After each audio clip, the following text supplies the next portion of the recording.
Hello everyone, मैं उमेश पाल आप सभी टीचर एस्पिरेंट्स का आपके अपने चैनल टीचर्स वर्ल्ड में स्वागत करता हूं।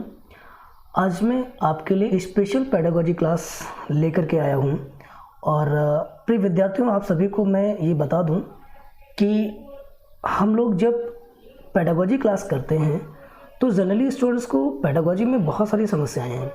मैं आपको इस बात से बिल्कुल चिंता मुक्त कर देना चाहूँगा आज के बाद से कि जैसे कि यूपी टेट है, आपका सी टेट है, केवीएस है, DSSS भी है और जितने भी अदर स्टेट हैं उनमें जो टेट्स होते हैं उन सभी के लिए पेडागोजी हम लोग यहाँ पर डिस्कस करेंगे और आप सभी विद्यार्थियों को 100% सफल होने में पूरी की पूरी मदद मैं करूँगा। बट इसके लिए एक चीज़ ज़रूरी है कि आप सभी को हमारे चैनल को सब्सक्राइब करना है, जिससे कि आपको हर बार नोटिफिकेशन मिलती रहे और रेगुलर क्लास आपको अटेंड करनी होगी। ठीक है, चलिए आज चूँकि फर्स्ट डे है और मैं इसकी शुरुआत कर रहा हूँ आपके साथ। और सबसे पहले शुरू करने से पहले हम लोग ये जान लेते हैं कि क्या क्या कंटेंट्स हम लोग पेडागोजी के सेक्शन में पढ़ने वाले हैं, या जो कहें कि CDP क्लास में मैं आपको डिस्कस करने वाला हूँ। तो सबसे पहले मैं जान लूँगा कि जैसे कि आप देख पा रहे होंगे, पहला चैप्टर हमारा है मनोविज्ञान एवं उसकी उपयोगिता। ठीक है, इसको हम लोग कह रहे हैं साइकोलॉजी एंड इट्स यूजेस। सभी विद्यार्थियों को यह बात पता होगी, और नहीं पता तो मैं आपको बता रहा हूँ कि सबसे ज़रूरी हो जाता है अध्यापक के लिए मनोविज्ञान का ज्ञान होना और ये जान लेना कि उसके यूजेस क्या होते हैं। जनरली हम लोग ये समझते हैं कि चूँकि हम अध्यापक हैं और इसलिए मनोविज्ञान की हमें बेहद ज़रूरत होने वाली है, क्योंकि हम क्लास में जाएंगे तो हर बच्चे की फिजिकल और मेंटल स्टेटस को समझना होता है और उसके बाद पढ़ा पाएंगे, कुछ उसकी लर्निंग में हम उसकी मदद कर पाएंगे। खैर, जब ये टॉपिक डिटेल डिस्कस करेंगे तब हम लोग यहाँ पे जानेंगे कि किस तरीके से मनोविज्ञान हमारी मदद करती है। ये सिर्फ अध्यापक को पढ़ा जाने वाला विषय नहीं है, क्योंकि मनोविज्ञान जो सब्जेक्ट है ना, वो फिलॉसफी और साइंस के बीच का है। इसलिए जीवन के विभिन्न क्षेत्रों में इसकी बहुत आवश्यकता होती है। जाने अनजाने में जितना भी हम व्यवहार करते हैं वो सारा का सारा साइकोलॉजिकल होता है। जिस एटमॉस्फेयर में हम रह रहे होते हैं और उसके साथ हम एडजस्ट कर रहे होते हैं, उसमें हमारी मदद मनोविज्ञान स्वतः कर रही होती है। खैर, डिटेल डिस्कस करेंगे बाद में। नेक्स्ट टॉपिक हम लोग करेंगे वृद्धि एवं विकास। यहाँ पर विद्यार्थियों हम लोग जानेंगे कि किसी भी बच्चे का ग्रोथ कैसे होता है, उसका डेवलपमेंट कैसे होता है। और सामान्यतः स्टूडेंट्स समझते हैं कि ग्रोथ डेवलपमेंट दोनों एक ही हैं। मैं आपको ये बताना चाहूँगा कि ये सच है कि ग्रोथ एंड डेवलपमेंट दोनों अलग अलग विषय वस्तु हैं, बट दोनों एक दूसरे में गुथे हुए हैं। या यूँ समझें कि विकास की ही एक घटना वृद्धि है। और हम लोग जब इसको डिटेल पढ़ेंगे वहाँ पर हम लोग ये जानेंगे कि किसी भी बच्चे का फिजिकल और मेंटल डेवलपमेंट कैसे होता है। ठीक है, नेक्स्ट पॉइंट हम लोग आएंगे विकास के सिद्धांत। इसको हम लोग बुलाते हैं प्रिंसिपल्स ऑफ डेवलपमेंट। चूँकि सेकंड टॉपिक में हम लोग ये पढ़े होंगे कि वृद्धि एवं विकास क्या होता है, तो थर्ड टॉपिक में हम लोग ये जानेंगे कि किन किन रूट्स का अनुपालन करता है विकास, कैसे होता है विकास, क्या क्या उसके बीच क्रियाएं होती हैं, और इन चीज़ों को हम समझेंगे। इससे हम अपने विद्यार्थियों को फिजिकली और मेंटली ठीक से समझ पाएंगे और जो कुछ भी उन्हें हम समझाना चाहेंगे वो इजीली प्रोवाइड कर पाएंगे। ठीक है, खैर नेक्स्ट टॉपिक आते हैं हेरिडिटी एंड एनवायरनमेंट, वंशानुक्रम एवं वातावरण। बहुत सारे लोग ऐसे हैं जो दोनों को अलग अलग पक्षों से इसको देखते हैं, लेकिन ऐसा नहीं है। दोनों को अलग अलग पक्षों में नहीं देखा जाना चाहिए। दोनों ही एक ही सिक्के के दो पहलू हैं। किसी भी व्यक्ति का जो निर्माण होता है वो वंशानुक्रम वातावरण का एक सामूहिक उपज है। हम ये कह सकते हैं कि हमारा जो शरीर है, मानव विकास है, वो वंशानुक्रम एवं वातावरण की साझी उपज है। खैर, बहुत मज़ा आएगा इस चैप्टर को करने में जब हम लोग इसको आगे डिस्कस करेंगे। नेक्स्ट टॉपिक पे आते हैं। तो नेक्स्ट टॉपिक हमारा है जीन पियाजे, वाइगोत्स्की, ब्रूनर एंड कोहलबर्ग। तो सभी टीचिंग एक्सपीरियंस को मैं आपको ये बात बता दूं कि इनके बिना एग्ज़ाम्स नहीं होता और इनसे क्वेश्चन ना आए ऐसा हो ही नहीं सकता है। कोई भी अब तक का रिकॉर्ड रहा है कि जितने भी एग्जाम्स हुए हैं जीन पियाजे वाइगोत्स्की कोहलबर्ग के बिना तो नहीं हुए हैं। इसका मतलब ये है कि इस चैप्टर की इंपॉर्टेंस और भी ज़्यादा बढ़ जाती है, क्योंकि ये कम से कम 4 से 5 नंबर का आपका स्कोर यहाँ पे कराता है। इसको समझेंगे। देखिए, बुद्धि जो होती है ना, मनोविज्ञान आपको बताने में सक्षम है कि बुद्धि का विकास कैसे होता है, बुद्धि होती क्या चीज़ है, बुद्धि का प्रयोग हम किस स्तर पे करते हैं और कैसे किया जाना चाहिए। ठीक है। और हाँ, इस समाज में हमें रहने के लिए, परिवार के बीच खुद को एडजस्ट करने के लिए, समुदाय में जीवन यापन करने के लिए बुद्धि की आवश्यकता तो हमें होती ही है। अब हाँ, एक चीज़ और देखने को मिलती है कि हर व्यक्ति में बुद्धि का लेवल अलग है, डिफरेंसेस हैं। तो ये डिफरेंसेस क्यों पाए जाते हैं, इसके बारे में हम लोग देखेंगे।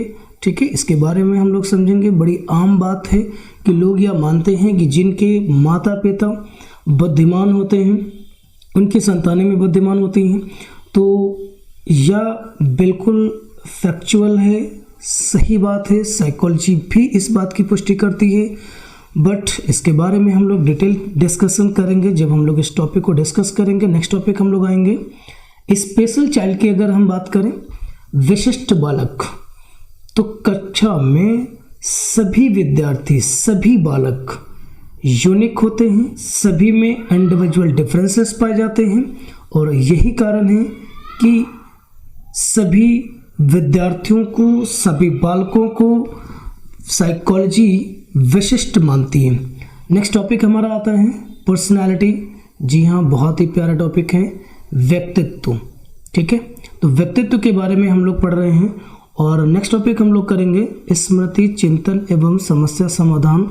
पूरी साइकोलॉजी के अंतर्गत वैसे तो सारे चैप्टर्स एक से एक बढ़िया हैं, मज़ा आता है सभी को पढ़ने में, बट मुझे जो सबसे ज़्यादा पसंद है वो है स्मृति, चिंतन एवं समस्या समाधान। और उसका एक कारण भी ये है कि सभी स्टूडेंट्स की एक समस्या है, वो ये है कि जो कुछ भी पढ़ा जाता है वो अक्सर वो भूल जाया करते हैं। इस समस्या से मुझे नहीं लगता कि कोई भी ऐसा विद्यार्थी होगा जो जूझ नहीं रहा होगा। तो साइकोलॉजी आपको ये बताती है कि मेमोरी का प्रोसेस क्या होता है, मेमोरी कैसे ठीक करी जा सकती है, मेमोरी होती क्या चीज़ है, किस तरीके से मेमोरी वर्क करती है।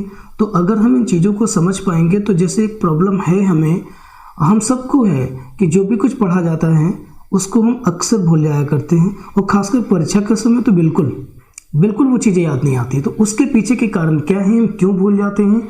और ऐसा कुछ भी नहीं है कि लोगों को ज़्यादा याद रहता है और मुझे कम, बस अब फ़र्क क्या है कि हमारी मेमोरी किस प्रोसेस में काम कर रही है, हमें इस बात पर ध्यान देने की ज़्यादा ज़रूरत है।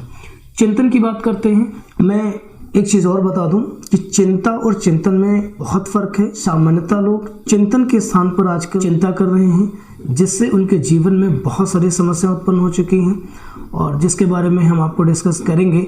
चिंतन एक हेल्दी थिंकिंग प्रोसेस है जिसको हम लोग समझेंगे। नेक्स्ट पॉइंट इसी में आता है आपका समस्या समाधान, जिसको हम लोग लिख रहे हैं प्रॉब्लम सॉल्विंग कैपेबिलिटी।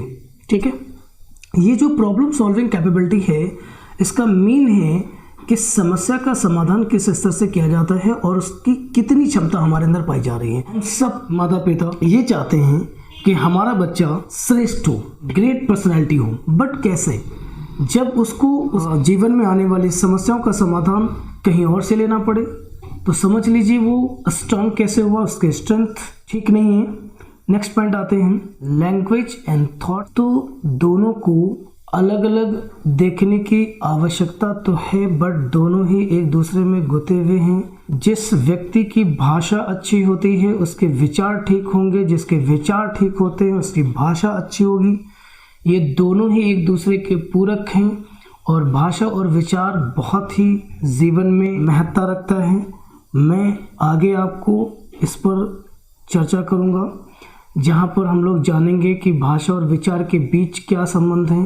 खैर, नेक्स्ट टॉपिक हम gender as a social construct, सामाजिक रचना के रूप में लिंग। यहाँ पर हम लोग ये जानेंगे कि जो स्त्री और पुरुष दो लिंग हमारे समाज में हैं, उसकी रचना किसने करी। ठीक है। उसकी समाज में क्या इंपॉर्टेंस है और वो किस तरीके से वर्क कर रहा है।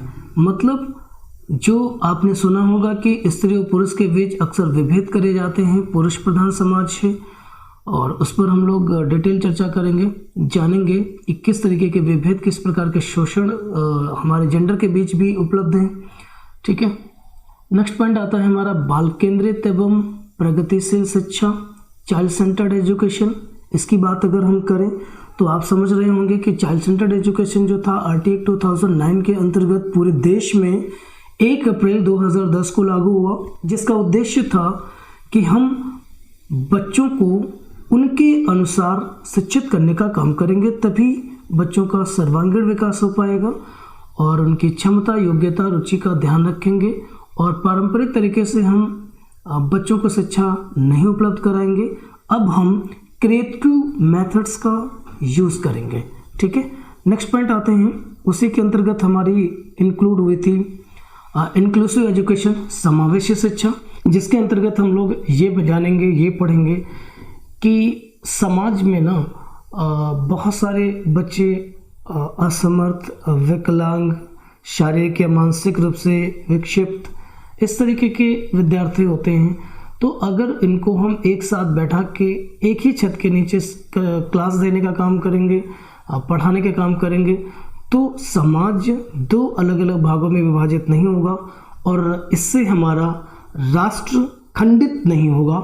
तो एक उद्देश्य तो समावेशी शिक्षा का ये था।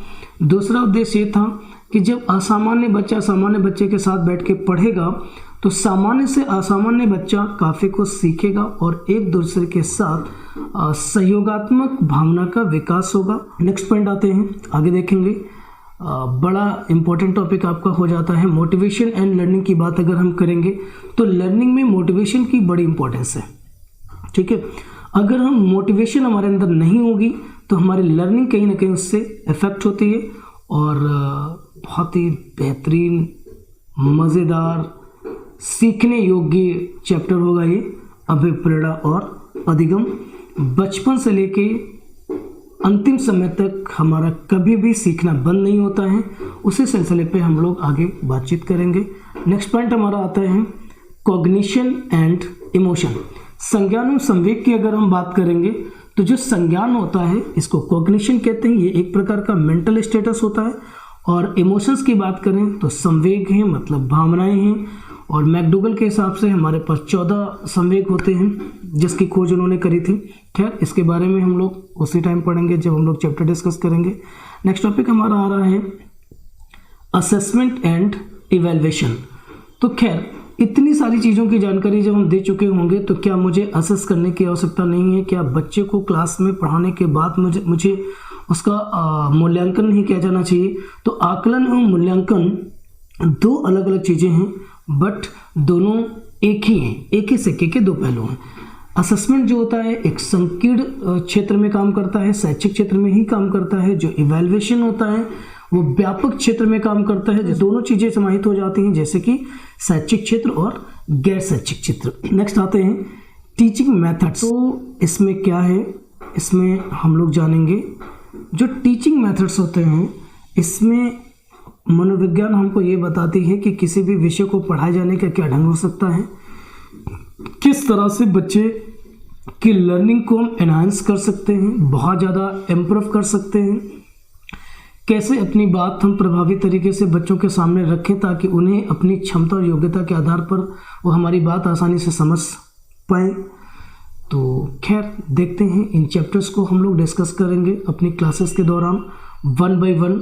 अगले लेक्चर में हम आपको फर्स्ट टॉपिक के साथ हम लोग मिलेंगे, वहाँ पे हम लोग डिस्कशन करेंगे। Thanks for watching. और सभी स्टूडेंट्स को एक बात और बोलना चाहूँगी कि मेरे नीचे कॉन्टैक्ट नंबर्स लिखे हुए हैं, जब हम लोग चैप्टर को डिस्कस करेंगे इसमें से कभी भी आपको कोई समस्या होती है क्लास के दौरान या उसके बाद में, तो मुझे आप मैसेज कर सकते हैं। ये मेरा व्हाट्सएप नंबर है 8115661830। आप इस पर मुझे व्हाट्सएप कर सकते हैं, अपनी प्रॉब्लम मुझे शेयर कर सकते हैं। और टिल देन बाय।